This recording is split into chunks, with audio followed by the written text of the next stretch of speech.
All right, here are your hypopressive postures, starting with the Demeter posture. The first thing we're going to discuss is the arms. The arms are very active.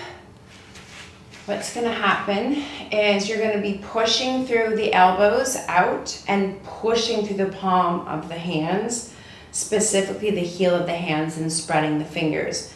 This creates an active position in the arms, which allows the body, it's very corrective. It opens up the back rib cage and it actually helps with breathing, and the different arm positions, they all tug on the fascial system a little differently. So these active arms are very important.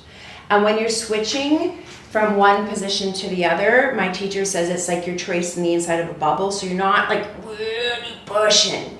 You've got these arms positioned actively, and they're still active as they gently trace the inside of a bubble, and then they go overhead.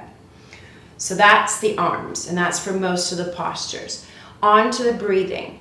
In between each posture, you're going to do a minimum of 2 breaths, maybe 3 or 4.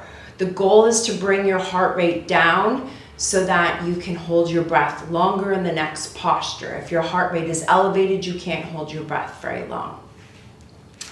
Also, the arms, they are quite strenuous for some. You might need to rest in between when you're taking your 3 to 4 rest breaths. Eventually, you want to work it so you keep the arms working through the rest period in between each postures, because this is actually quite corrective for us.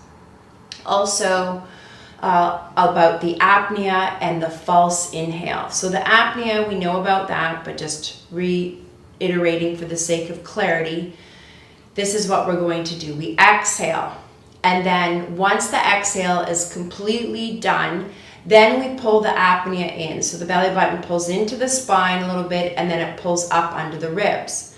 Once we are in the posture fully, so maybe the arms go overhead, then we reinforce, or we do what's called the false inhale, and that reinforces the apnea.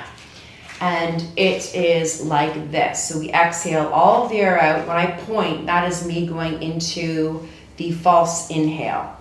So apnea.